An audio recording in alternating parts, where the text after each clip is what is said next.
I really, um, this game just makes me more sad than anything else as far as the ball. If we had a little bit more time, maybe the score would have been different. It was back and forth. It was highly competitive. And the sadness really comes from I do feel like the team was locked into the scout. I feel like we practiced really well tonight. I can tell you that.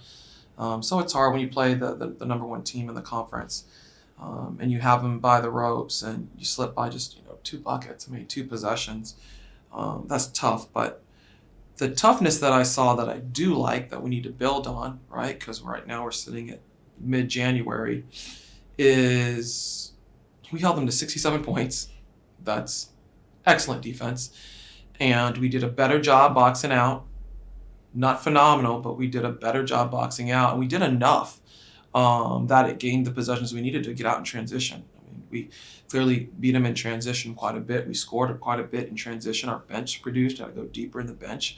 Our bench produced. So those are all the things that you need as you get closer and closer to February. You need to be playing great basketball that I am proud of and happy that we are able to really see some of the fruits of our labor as far as what we've been preaching and practicing within practice to get that to correlate into games. So my sadness truly just comes from that, man, it's a two possession game. But, we're going to have more games. That's a good thing. The season is nowhere near over, and we're highly capable. I think now we can hold a couple more people accountable because we've seen what they're able to do. Just on paper, if you look at it right, it's the free throw line. We left 8 out there. That's the difference in the game, especially against one of the top rebounding teams in the nation. They always bounce between 1 and 3 all season long, and our young women battled. And, it's really tough to keep some of these fifth years that with size and strength and know-how off the glass completely, but you can battle, and that's really what you saw from that forward group, and as a collective with our guard, they battled. Yeah, Coach. Obviously, the last time these two teams met, obviously did it go y'all's way, and like this time, y'all gave yourselves a chance to win, at least win this game. What was the major adjustment y'all made from the first game going into the second game against Troy? Hyper focused on rebounding. That was it. That's what tonight I'll tell you. That's all we did. Because that is what they do well, and that is what we didn't do well. And then offensively, just understanding what we do well, which is transition and what that means. So we're able to get some more defensive rebounds. We got out and ran and got to some great looks in trans. And so how was that transition offense able to kind of help kind of move this offense along, being able to kind of I guess pick it up where y'all were unable to do that in this first time around with Troy? Coach Z always told us to play with fast tempo, and so I think our point guards did a great job executing it. And yeah, Coach. Obviously, your forwards, obviously had a tough challenge today. Angela, and Kyra were doing excellent work. How proud are you for these folks being able to at least answer to the challenge today and being able to do what they were able to do? I love it. So we can start with those two young women, but truly across the board, I know I've said this, when you don't have as many game minutes and opportunities to be in battle, you don't necessarily know what it feels like. And now that we're having these opportunities and you can see that you can compete and you can fight through, right? Kira got a knot in the head that they, Marla said they checked, and I was like, there's no way a basketball can do that. But you know what? She does what she does in practice. That kid gets knocked down, she's coming right back in. And we saw that, right? You saw different players get knocked down that are able to come back in. And she's a sophomore, right? Angela's a freshman. Sanaya's a freshman. Sanaya's a sophomore. KP is a sophomore, right? Maya is a sophomore. You see them battling, and it's exciting. I think it's exciting because they're nowhere near their peak, but they are battling seasoned players, potential players of the year, right? I mean, those two women are walking double-doubles. And again, I mean, they carried their team tonight. They had to, but it wasn't an easy double-double for either one of them. They had to fight. Coach, speaking of Anderson, it's clear that she's not afraid to get physical, especially down in the paint and draw the foul. What can you say more specifically about her physicality and aggressiveness that just really leads this team offensively?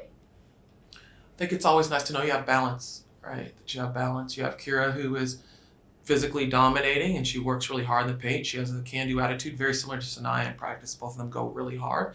They push the team in a lot of different ways, and those intangible ways like battling, right? Playing with a big old knot in your head and ice every time you come out, just showing that, you know, young women can fight through these stressors, I think is important. So everybody can ride for that. Fans should be riding for that, you know, when young people are fighting. So we're not surprised because that's what we see in practice from her. But I'm glad that people are being able to recognize that she's talented, and she hasn't scratched the surface. Another player, KP, she led today's game with 6 assists. It's Back-to-back evident- games that she's done really well. Yes, it's evident that she contributes to helping the team offensively on the court. But what can you say about her as a player and how she leads the team off the court as well? Well, off the court, she is a comedian. Would you say that? She tries to be a comedian. Yeah, she tries. Off the court, she's got a jovial spirit. She's a dog owner and now a fish owner as well. So I think that tells you a little bit about her. But truly more, it's on the court that I can really speak to her growth, right? You really want to talk about growth because she is a sophomore and her buying into what we need from her. And I am definitely excited about her facilitating, but I feel like that's her job. I'm even more excited about what she brings defensively. She's so pesky. There aren't a lot of people that can match her speed, right? Troy has a player Ashley Bias, who's probably just as speedy. There are about maybe 50% of us have players like that are really athletic and dynamic. They can get up in your space and sometimes control a tempo or be disruptive defensively. And that's what I'm excited about. She absolutely loves defense, as you can see, right? You know, so I know you've had your struggles, you know, these past couple of games, but, you know, tonight, 27 points. Like, just how were you able to kind of find your rhythm again and be able to kind of help push this offense, especially from the three-point line? Yeah, just shooting my way out of it. Focus real hard before the game on my form and what I do when I'm fatigued when I shoot the ball. So just being super locked in on my form and all the small details. And Coach, like, how does this offense really change when you get Sanaya finally kind of back to where she was and being able to kind of just have another threat? You know, that's not just down low, just having another. Correct. Outside.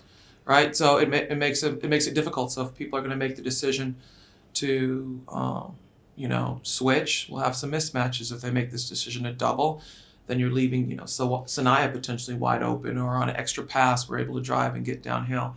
So I tell you, anybody would tell you, when you're balanced offensively, you really make it tough for people to scheme-wise defend you. And so that's exciting. You know, that was expected. Like Sanaya said, she just shot herself, through it, and she's back on top again. So I'm happy for her, and her team's happy for her. I mean, honestly, Sanaya, one time out, I was like, Sanaya, what are you doing? Check the ball screen, go take the shot. She's like, I was really looking for Kira. I was like, okay, I get that too. I get it.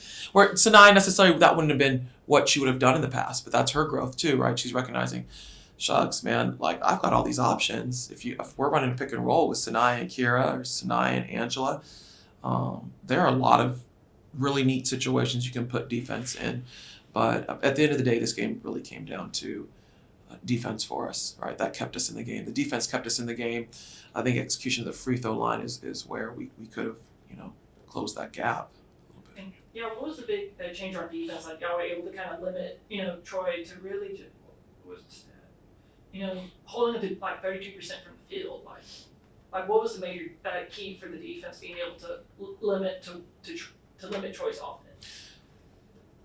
Hats off to them because they are a prolific offense. I'm not too sure. I don't know if the zone, because we've not really played a game where we've played all zone the way we did today. I don't know if that threw them off. I don't know if they're fatigued from travel.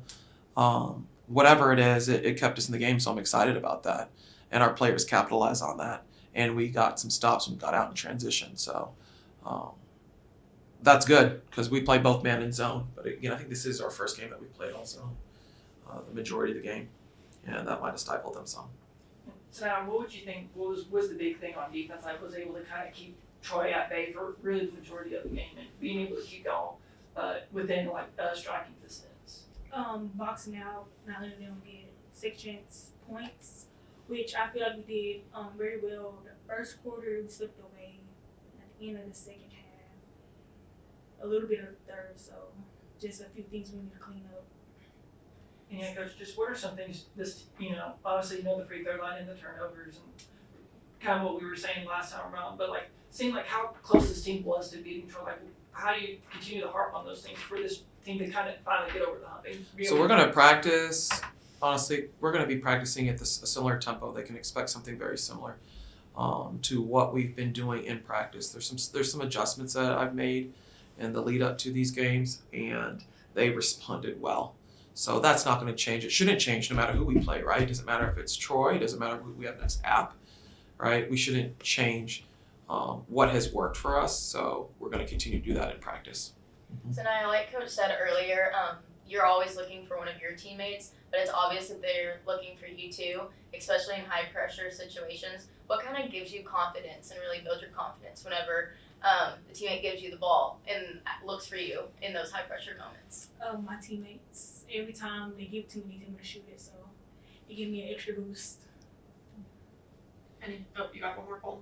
Yeah, it's not, we didn't get a chance to ask you this, Wednesday, but with the elementary schools, designing all the shooting shirts for the players, just what did it mean to you, like when you saw your shooting shirt, and just what did it mean to have those, for those kids to be able to put in the effort, be able to give y'all, really a unique, just a unique item for you and for your players as well. I was very excited about my shirt. I think the whole team was. Coach Z was telling us how we get things that other kids don't have. So it was just playing for them and knowing they look up to us was very inspiring. I think we saw some in the stands today. Saw quite a few young families yeah. today. So I was really excited about that for those young people and their families that came back to the game to enjoy the players. So much more quiet as well. Coach, like you said, it was a hard-fought game. There were some things that could be improved on, but also some things that y'all did really good on. So going into this next week's game against App State, what are some things that you want to improve on, but also stay consistent with? So the first thing I'll tell you is clearly we got to be better in a pressure situation at the free throw line. We still do need to take care of the basketball. 21 turnovers is a lot of turnovers. I think that's going to be important for us. App is really good at spreading the floor. They got a lot of guards who can shoot the three. They've got big forwards who can shoot the three. I think just being able to protect our home court is going to be really important defensively. And so continuing on that path of getting better defensively and pushing tempo. For Wednesday, I think it's a Wednesday game. Wednesday. Yeah.